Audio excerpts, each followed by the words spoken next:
hidayah tuh kan biasanya berhubungan dengan agama. Iya. Lah goib kan nggak punya agama. Pada saat itu pas gua mau gawe, gua ngeliat langit itu awannya itu kayak bentuk alif.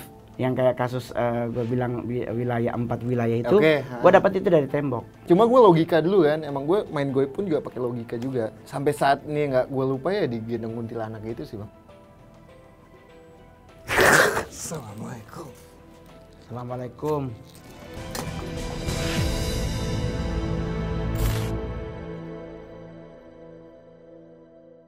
Halo semuanya, Opera Squad. Apa kabarnya? Ketemu lagi dengan Mongol di Kalapuna. Dan bintang tamu kali ini udah nggak asing lagi. Udah nggak asing lagi dengan teman-teman Opera. Ini adalah sosok yang sangat dikangeni karena kecantikannya yang glowing. Hai, iya bintang tamu kita pada sore hari ini, Nanda. Halo. Asik, glowing lu luar biasa bro. Yoilah. By Benings kan? Yang Bekasi ya. Bekasi, tawan dong. Aduh, gimana kabarnya? Alhamdulillah baik. Sehat abang. kan? Abang. Merindukan YTT kan? Iya dong pastinya. Dona, Ayo cepat. Re. Terus kabar aman terkendali? Alhamdulillah bang. Abang gimana sehat? Selalu ya otaknya aja yang masih gitu. Tapi kan sekarang 2023 Iya bang. adalah tahun yang sangat nice to meet you. Nah ini sebelum kita ke 2003, gue mau nanya nih, sejak kapan sih diri lu punya gift seperti ini? Gift ini gue bisa apa ya, main sama goib ataupun apa itu udah 6 tahun lebih lah bang. 6 tahun, itu gara-gara kesambet atau mungkin? Dapat hidayah bang. Hidayah tuh kan biasanya berhubungan dengan agama. Iya. Lah goib kan nggak punya agama. Dunia gue gelap dulu kan. Dulu oke, dulu Gelap. Habis itu nyokap gue naik haji. Mm-mm. Dilala gue dapet hidayah untuk menekuni Sesuatu, oke. Dan itu dari 6 tahun yang lalu. 6 tahun yang lalu. Nah, pertama kali lu bersentuhan dengan dunia goib Itu pas gue apakah kecil sih bang. masih kecil? Pas 5 tahun itu gue udah main sama yang namanya kuntilanak. Wow, berarti lu ditetein sama Kunti ya? Enggak juga, Oke. digendong dulu zaman dulu. Digendong. Itu dari kecil. Mulai kecil. Di saat lu pertama kali menekuni ya, ini Iya. mulai menekuni. Nah. Pengalaman apa yang paling spektakuler? Ngobatin santet sih bang. Ngobatin orang yang kena santet. Wilayahnya itu Tanah Abang. Oh, area Jogora Pusat ya. Jadi emang ya. itu gue dipanggil sama anaknya, dihubungi untuk menyembuhkan ibunya pada saat itu. Ibunya Ibunya itu pengusaha apa ya, rumah makan Padang. Oke. Pada saat itu. Nah, tangannya dia itu nggak bisa ngapa-ngapain. Nggak bisa kaku gitu, Bang. Kaku. Gue kesana, gue cek emang ada suatu benda yang ditancap di sini, jadi dia nggak bisa ngapa-ngapain pada saat itu. Oke. Alhamdulillahnya sembuh. Setelah sembuh, guanya yang disikat. Oke, jadi lu menyembuhkan ibu itu, serangan baliknya ke lu. Iya. Dan apa yang lu lakuin? Jadi pada saat itu emang Allah masih sayang sama gua. Jadi gua setiap malam itu suka sholat, Bang. Suka membaca sesuatu amalan-amalan.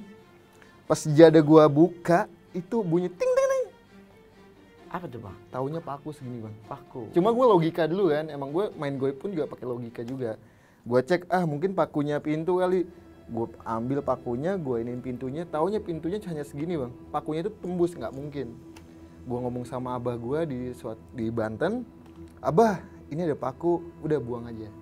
Nggak lama di Jawa pun juga sama, Bang. Abis sholat bunyi lagi ting ting. Untungnya alhamdulillah semua itu ada di bawah sejadah, jadi nggak sampai tembus ke gua. Alhamdulillah. Oke, Itu yang paling dahsyat sih. Dan itu lu konsultasi ke abah lu bahwa itu abah lu ngomong itu kiriman atau hanya Itu emang dibuat untuk ngesen gua. Soalnya kenapa gua ngebantu untuk menyembuhkan dia. Cuma pada saat itu gue bilang sama apa yang diguna-guna lah ya. Ibu, dulu kan gue saklek, Bang. Segala sesuatunya itu nanti akan kelihatan sama pasien gue itu pada saat itu. Ibu nanti lihat siapa pelakunya, saya bilang gitu. Taunya kelihatan siapa yang.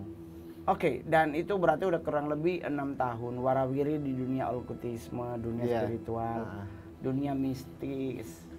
Pengalaman apa yang paling membuat lu nggak akan pernah lupa?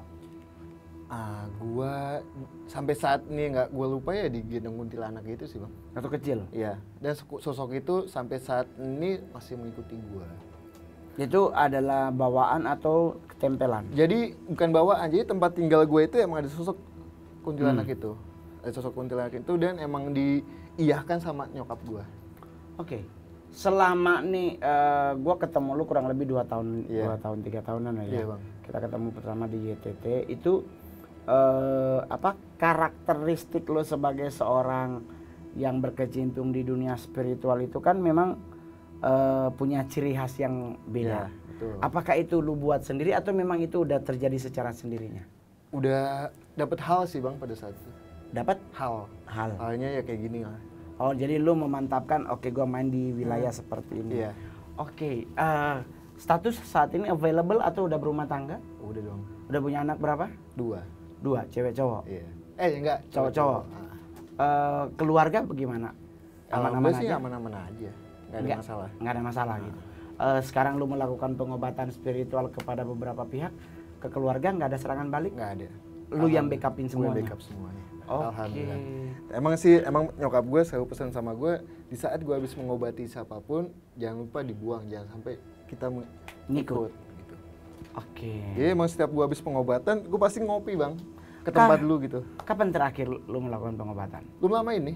Belum lama ini. Iya. Terus gimana dengan kondisi alam Indonesia yang sekarang lagi banyak hal-hal yang di luar batas nalar terjadi? Oke, kondisi alam ya. Kondisi alam pada saat itu emang gue mendapatkan vision Bang. Itu emang gue abis sholat malam, dilala gue dapat vision bahwa ada suatu goncangan, di vision gue ya, suatu goncangan yang ada di Pulau Jawa. Pulau Jawa. Pulau Jawa. Goncangannya itu kita nggak bisa ngomong gempa ataupun apa ya. Emang apa ya, kayak kebelah gitu Bang. Kayak kebelah, ada goncangan, habis itu ada letupan api kayak gitu.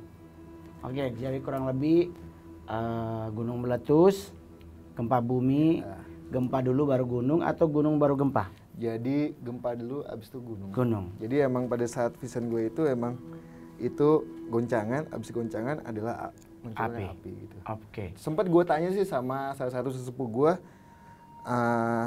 Mas, ini kalau gue mendapatkan vision soal alam, boleh nggak sih gue menyampaikan ke siapapun kayak gitu?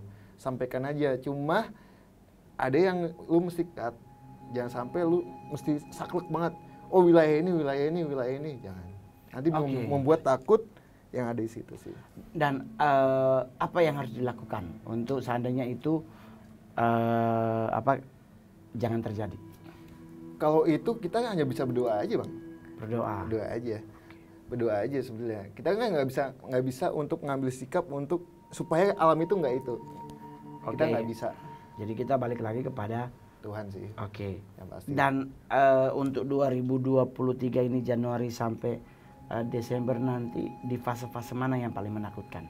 Maksudnya di bulan-bulan apa? Kalau bulan itu gue belum mendapatkan vision soal bulan itu. Cuma emang gue mendapatkan visionnya soal itu. Yang tadi goncangan sama api itu. Adanya di wilayah Pulau Jawa. Spesifikasinya nanti. Spesifikasinya nanti lah. Ya otomatis kita Kalapuna people, Kalapuna Holic dengan Opera Squad bisa daerah mana di Pulau Jawa yang ada gunung berapi. Iya. Daerah mana yang tidak ada gunung berapi. Nah untuk mendapatkan hal-hal seperti itu, lu ngelakuin ritual atau gimana? Enggak, jadi itu emang dapat aja Bang. Dapat aja. Sebetulnya sih vision soal di Indonesia, gue udah banyak mendapatkan sih Bang. Cuma emang gue nggak gue publish ke publik, emang gue simpen aja. Contohnya misalkan soal COVID. Pada saat itu masih ada saksinya. Gue ngomong gini, gue mendapatkan vision salah satu ustadz gue bilang ada pisau di dada, ada pisau di dada dan Bapak Jokowi cemas pada saat itu. Dilala nggak lama itu timbullah COVID. Nah gue langsung logika gue adalah dada itu sesak kan. Habis itu pisau itu membuat mati pada saat itu. Oke. Cuma emang segala sesuatu yang di Indonesia itu emang nggak gue publish, gue takut Bang. Kenapa lu takut? Takut yang pertama adalah gue takut membuat siapapun itu menjadi cemas gitu Bang. Resah. Iya. Gundah gulana. Itu mah Wawan jatuh cinta. Dia kalau lagi jatuh cinta dropping dia ketar-ketir nggak jelas. Tahu gue juga abang juga bisa sih ngebaca soal alam itu. Enggak juga sih. Maksudnya gini, kalau lu sama gue mungkin perbedaannya gue berani ngomong. Gue berani bersuara di media sosial gue. gua berani speech sekalipun spesifikasinya juga gua sama. Gua hanya menjelaskan beberapa area dan sebagainya. Karena gua berpikir juga sama dengan lu. Gua nggak pingin orang panik. Karena kepanikan itu kadang-kadang membuat kita putus nyawa. Nah, lu salah lompat, salah apa gitu. Oh, boleh tahu Bang, metode lu pada saat lu ngebaca alam itu gimana sih Bang? Kan lu di gua adalah itu hal. Nah, kalau lu dulu, kalau lu gimana cara ngebaca alam? Lu kayak ngebaca. Jadi gini, ada yang gua iseng kepengenan gue pengen ngebaca alam, ada yang emang tiba-tiba dapat halnya. Kalau iseng tuh kayak gimana? Iseng itu adalah gue pengen tahu besok itu kayak gimana sih, misalkan gitu. Gue ngeliat langit Bang. Ngeliat langit. Pada saat itu pas gue mau gawe, gue ngeliat langit itu awannya itu kayak bentuk alif. Alif itu adalah cuma gini tegak doang gitu. Gue ngomong sama ustadz gue, ya Allah, ini ada tanda apa nih? Kata ustadz gue, emang nanti ada sesuatu yang nggak bisa disampaikan, soalnya nanti itu ada alif, ada apa, ada bentuk-bentuk apa aja itu Bang bakal muncul. Kalau hal yang gue dapat tiba-tiba itu biasanya gue habis sholat malam. Habis itu lihat, gue suka dapat vision entah siapapun. Pas itu gue mendapatkan vision soal teman kita juga sih, satu YTT. Gue bilang sama beliau, gue bilang, Bang, gue mimpi lu meninggal pada saat itu dan sakitnya itu di kaki kayak ditusuk pada saat itu. Habis itu abang bilang, Mas Nanda minta doanya ya, maksudnya supaya abang nggak ada apa-apa kayak gitu. Jadi lu tidak melakukan ritual atau mungkin? Enggak. Nggak kayak pakai dupa gue mau lihat sesuatu gitu, enggak. Kalau abang gimana abang? Kalau gua sih maksudnya gua dalam hal untuk mendapatkan sesuatu itu gua ada dua hal. Ya pertama memang gua selalu ngeliatin ke cosmic area karena gua kan dari mantan sebelah tuh kosmik tuh bisa dibaca dengan secara gamblang. Yang kedua adalah lewat tembok. Tembok itu gimana Bang? Tembok itu ngomong. Nah, itu lu sengaja apa nggak sengaja tiba-tiba misalkan lu jalan? Gue lagi tidur gitu, bangun peletak ada kayak di tembok tuh nanti ngomong, ini dalam waktu seminggu gini. Yang kayak kasus gue bilang wilayah 4 wilayah itu, gue dapat itu dari tembok. Jadi tanpa lu sengaja lah ya? Iya. Tanpa sengaja tiba-tiba itu kan gue masukin di YouTube gue pribadi. Maksudnya gini, gue di YouTube gue adalah gue cuman buat subscriber gue. Yang udah gue anggap sebagai sahabat, sebagai saudara untuk maksudnya mewaspadai. Betul. Apa yang perlu kita lakukan, pendekatannya balik lagi kepada Tuhan masing-masing. Itu udah pasti sih Bang, udah pasti. Jadi gue dari situ. Terus kalau seandainya kayak kemarin gue mau keluar kota, terus kondisi hujan gitu, gue suruh Bril. Gue bilang, Bril, cek di depan ada gelas, ada abang taruh ini di gelas begini. Terus cek gitu, jadi ditaruhlah kembang sepatu kuning ke dalam gelas. Kembang sepatunya terbang keluar, berarti nggak terima. Cari bunga apa yang ada di halaman rumah, taruh, udah gue terbang.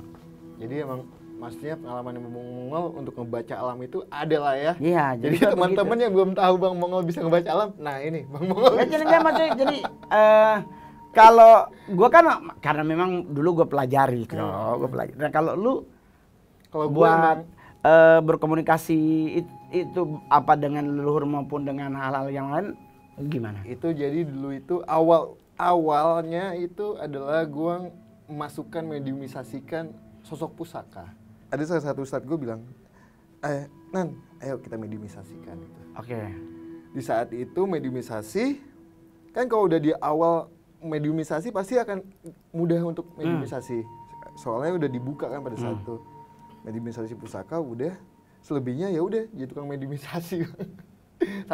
Jadi lu berkomunikasi apa aja yang lu kalau untuk komunikasi itu pihak lawan yang mengetahui Bang. Jadi ada fase di mana gue bisa mengetahui apa yang dia omongkan, ada fase di mana gue nggak tahu sama sekali soal apa yang dia omongkan pada saat itu. Bisa nggak kita berkomunikasi dengan leluhur alam alam sebentar? Bisa. Silakan, apa yang mau lu butuhkan untuk berkomunikasi dipersilakan. Silakan. Jadi teman-teman, ini kita akan melihat langsung bagaimana Bro Nanda berkomunikasi dengan leluhur alam.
Assalamualaikum. Halo. Siapa? Duduk yuk. Duduk. Duduk yang benar. Duduk di atas. Siapa nih? Aku nunggu yang di bawah. Siapa? Manggil aku. Siapa? Nanya dulu siapa namanya? Bayu manggil. Bayu. Namanya siapa? Bayu. Mbak? Bayu. Oke. Mbah, pengen nanya nih. Apa yang akan terjadi di tahun 2023 nanti? Akan ada sesuatu yang membuatku. Oke. Terus wilayah apa aja nih, Mbah? Wilayah aku. Air gimana, aman? Tidak. Duduk. Yuk, mendingan baik-baik. Yuk, duduk baik-baik. Duduk. Gue bilang duduk. Dah. Apa yang akan terjadi? Ada sesuatu. Apa? Kan. Laut air aman, air? Tidak. Air aman? Tidak. Terus kenapa alam marah sama manusia? Manusia yang membuat alam. Oh, manusia terlalu tidak menghargai diri. Apa yang harus kami lakukan, Mbah? Mbah? Yaudah, keluar aja. Keluar baik-baik yuk. Keluar baik-baik. Keluar. Keluar. Udah, keluar. Keluar. Ada yang ingin menghubungi. Siapa yang nunggu? Di luar, udah. Udah. Keluar. Keluar. Keluar. Udah. Udah duduk yang benar. Nanda, gue mau nanya lagi nih. Apakah karena keserakahan manusia sehingga alam harus ngamuk, murka? Ya, kebanyakan emang lebih ke segi manusianya sih, Bang. Nafsunya manusia yang membuat alam itu kan bisa ngambek juga. Betul. Jadi nggak cuma manusia aja yang bisa Betul. ngambek, bahkan alam pun juga bisa ngambek. Alam itu ngambek melihat segi manusianya sejauh apa nafsunya untuk misalkan contohnya hutan bagus-bagus dipotong untuk babat untuk sesuatu yang menguntungkan buat manusia. Padahal alam pun juga butuh bisa setidaknya hukum sebab akibat ya. Terus manusia harus melakukan apa? Ini kan ada segelintir manusia rakus, tapi kan juga pasti ada manusia-manusia yang baik. Oke. Nah, apa yang harus dilakukan oleh segelintir, mungkin hanya 1% dari 100% orang baik? Jadi gini sih, sebetulnya nafsu, cuma manusia yang apalagi menguntungkan buat dia untuk memanage nafsunya itu kan susah, Bang. Betul. Jadi emang kita juga nggak bisa menasihati ataupun ngasih tahu untuk itu ya. Kita lihat aja nanti kedepannya akan kayak gimana. Makanya biasanya yang mengetahui yang dekat dengan alam kayak saya ataupun Bang Mongo dekat dengan alam kan, jangan kayak gitu sih, misalkan begitu ke manusianya. Cuma kan kita nggak bisa untuk mengambil tindakan, jangan begitu, nggak mungkin. Jadi kita lihat aja nanti suatu saat pasti akan kayak gitu. Contohnya kasus yang pada saat itu adalah di wilayah mana saya lupa, Cigudeg atau apa gitu, yang bukitnya itu langsung yang banyak korban jiwa pada saat itu. Penduduk situ pun juga mengatakan bahwa wah, alam ngamuk nih katanya. Kenapa alam ngamuk? Taunya ada pohon-pohon sawit itu ditebasin, Bang. Ditebas buat akarnya itu buat nahan tanah. Betul banget. Habis langsung. Itu banyak yang meninggal pada saat itu. Oke, berarti dari sisi mistis, dari sisi hukum berarti negara harus bertindak tegas kepada mereka yang melakukan pembabatan hutan. Betul. Tanpa jangan nafsu lah ya.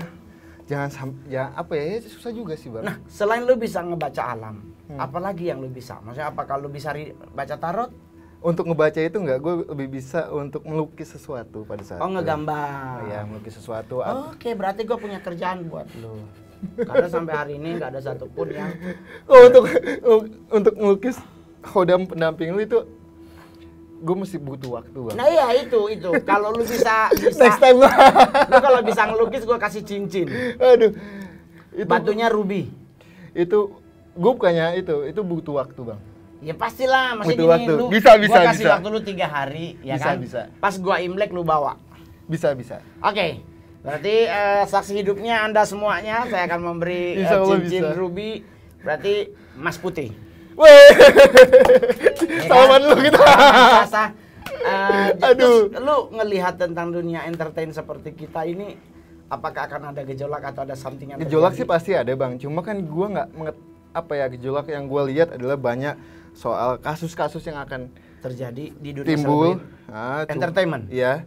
Cuma gua kan nggak mengenal siapapun. Maksudnya gua nggak kenal si A, si B, si C. Lu taunya artis cuman gue doang sama Robby Purba. Iya, gue deket cuma lu doang. Ya itulah gua, Bang. Sedih ya, Bang ya.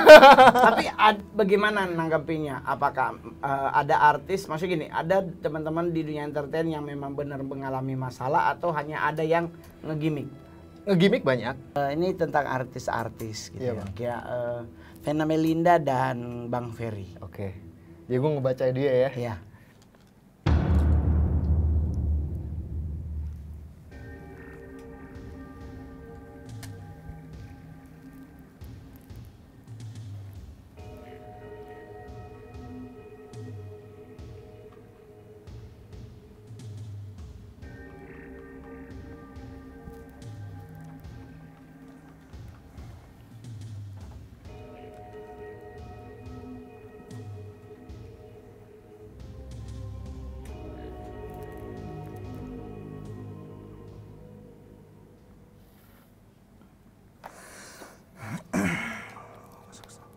Jadi ini. Oke. Gua tunjukin Berarti ya. ada Vena, ada Mas Ferry. Ya. Ini Jadi- kalimat putus dan ini anak. Nah, jadi gini,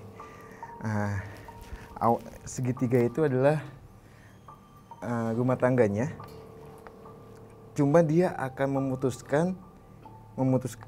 memutuskan nih lakinya yang didukung oleh anak-anaknya sebenarnya. Anak-anaknya itu tidak mau ibunya kembali lagi ke si lakinya ini. Nah, atas ini adalah soal di kehidupannya dia. Emang kenapa ini hanya segini aja, Bang? Nggak sampai ngebulat gitu. Emang hubungannya belum lama dia menikah, dan emang ada kendala soal entah pemukulan ataupun apa sih, Bang. Oke. Kalau hasilnya adalah bakalan udahan. Putus. Itu Ferry dan Mbak Vena. Ya, Kalau Gading dan Gisel, ini yang paling terakhir. Gading dan Gisel. Iya, baru nanti yang ketiga gue. Gading Gisel, hapus.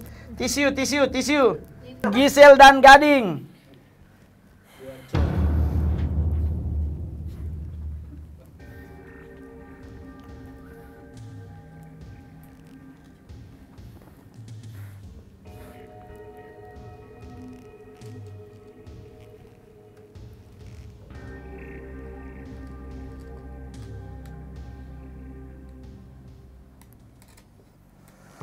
Apakah mereka akan kembali?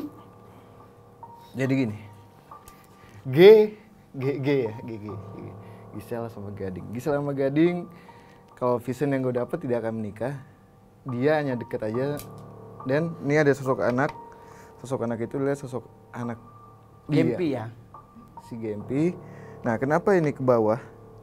Ke bawah itu adalah tidak akan balik lagi sih. Nggak akan balik lagi. Nggak balik lagi lah, maksudnya nggak akan balik lagi untuk sampai menikah lagi itu enggak. Untuk berumah tangga kembali. Nggak akan ya. Ya. Oke. Hapus. Terus. Itu tisu. Oh iya, Terakhir. Mongol. Bang Mongol. Yeah. Kalau lu nggak bisa Mongol, Aduh ya Allah, Bang Mongol.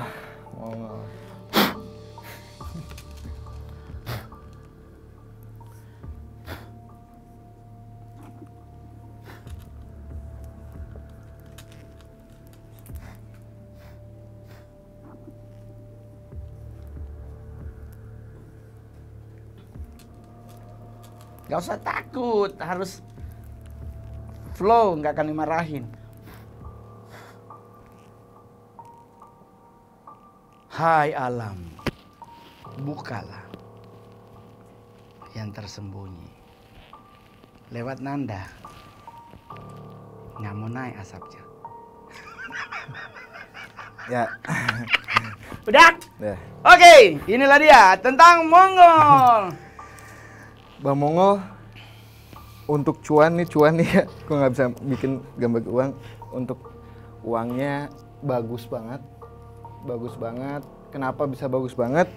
Di sini gue melihat, aduh susah banget sih. Nah ini kotak kecil itu adalah ibu sama anak yang membuat hidup lo happy. Oke. Happy, cuan bagus. Oke. Cuma suatu saat gue nggak mau menyebutkan kapannya, lu akan di mana posisi lu akan betul-betul sakit hati bang.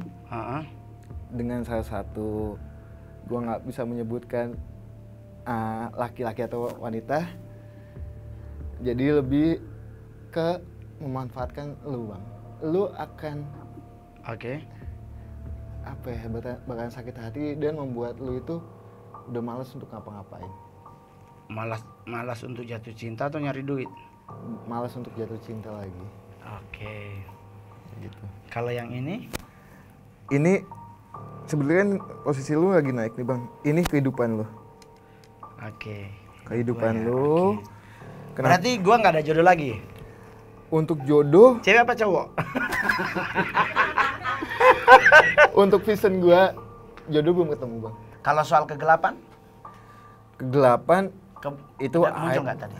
Kegelapan ada, cuma nggak gue bahas. Aib. Bahas kenapa harus aib tuh kalau gua nggak ada. Iya itu loh, aib itu kalau gua nggak ada, lu cerita itu lu gua bisa tuntut. Tapi kalau orangnya ada, berarti kan masih gini. Gua ini mantan gelap. Gua pingin apakah karena kan selama ini seliweran di seputaran dunia pergelapan bahwa gue tuh masih aktivis. Ya, jadi untuk kegelapan itu masih bang, masih ada. Kegelapan ini dalam apa ya? Maksudnya kegelapan gua di masa lalu itu masih all around. Masih banyak yang mengetahui hal itu. Bahwa gua masih bagian dari mereka. Masih, iya. Gitu. Padahal gue juga bingung loh Nanda. Maksudnya gini, gue pingin kasih tahu ke orang-orang bahwa gue udah enggak. Bagaimana caranya untuk mereka percaya? Untuk menyatakan bahwa lu itu enggak, lu stop. Ya main-main beginian. Ini duit, Cong. Ya emang duit, emang duit. Ini duit, Cong. Cuma kan image lu itu adalah emang banyak yang mengetahui lu dulunya kayak gimana sebelum lu naik. Pada naik soal lu kegelapan ya. Udah tahu menganut hal itu. Tiba-tiba lu dengan lantangnya bilang gua mantan itu. Ya itu kan pada itu dari tahun 99 loh. Ya. Nah, mungkin nanti suatu saat mungkin Bang Mongol apa tuh? Oh iya. Iya kan bagi tugas. Gua mau nanya dong, Bang. Oh, gua gimana nih Bang tahun ini, Bang? Soal cuan sih, yang penting cuan sih, Bang. Kalau lu? Cuan aja, cuan. Kalau lu? Iya. Sebenarnya sih balik lagi Nanda. Apa, Bang? Secuan-cuannya kita, kalau cuannya dapatnya dari nggak bener, betul, nggak ada untungnya. Iya. Mendingan, ya udah lu udah kerja, runutin aja kerjaan itu. Ada yang minta tolongin lah. Karena berarti orang itu memang sudah butuh banget ditolong. Apanya? Papan tulis, bakal apaan gua nulis? Udah. Kalau tentang prediksi alam dari tanggal 29 itu 29 itu Desember gua ada show di Manado 31. Kondisi yang diinfoin oleh BMKG, Badan Meteorologi. Biar gua jadi anak TikTok. Iya. Badan Meteorologi. Jadi maksudnya diinfoin bahwa 28 akan ada tsunami dan sebagainya. Gua telepon teman-teman gua yang lain di daerah, ayo teman-teman. Ambillah gula sesendok gitu kan, gue bilang buanglah ke laut. Terus teriaknya cuma satu, tukerannya gitu kan. Oh iya. Gua telepon semua daerah yang ada di, kan waktu itu gua ngomong Indonesia Timur. Buat teman-teman yang Indonesia Timur dan Indonesia di bagian timur dan bagian selatan, gas. Harus semua lempar sendok aja gula. Maksudnya gerakan si hijau ini jangan dibuat Betul. bergerak sempurna. Itu sama banget kayak di Jawa sih, sumbang alam. Apa sedekah alam? Iya, sedekah alam. Sedekah alam. Jadi buanglah sesendok aja gula, nggak membuat kita miskin. Terus mulai bulan Januari setelah Imlek berjalan, seminggu sebelum Imlek dan setelah Imlek sampai ke bulan Februari kita harus mewaspadai. Waspada ini dalam bentuk apa? Dalam bentuk bencana. Tetapi kita sebagai orang yang percaya kepada Tuhan, apapun bentuk agamamu, satu cuman dekatkanlah dirimu kepada Tuhan. Itu pasti. Itu udah hukumnya. Itu udah ajib pokoknya. Itu udah nggak bisa dijadikan sebagai sebuah pengecualian. Betul itu udah benar-benar mutlak bahwa dengan kita berpegang teguh kepada Tuhan, kita percaya kepada Allah, pasti Ya. perlindungannya akan sempurna buat hidup kita. Jadi gitu guys. Jadi jangan lupa buat teman-teman, lu ngadepin apapun, ada paranormal atau ada orang-orang pinter atau ada ahli-ahli ekonom dan segala macam teteh bengek, dipercaya boleh, tetapi tidak untuk diimani. Betul banget. Ya kan? Betul. Kalaupun ada bencana alam, kita minta doanya buat kita Supaya diselamatkan. Keluarga-keluarga orang-orang yang kita cinta juga diselamatkan. Jadi hadapi hidup ke depannya dengan indah. Mau dibilang krisis moneter, krisis pangan, kayaknya nggak mungkin. Karena Indonesia masih surplus 40% dan masih banyak tanah yang belum ditanam. Betul banget. Gitu. Jadi kalau sampai lu mati gara-gara nggak makan, berarti bagaikan peribahasa tikus mati di lumbung padi. Oh. Gitu. Yoi. Apalah artinya hidup ini kalau kita nggak mengucap syukur. Betul banget. Gitu. Jadi jangan lupa di subscribe, di like, share dan komen. Kita ketemu lagi di konten selanjutnya. Dadah, bye Opera Squad.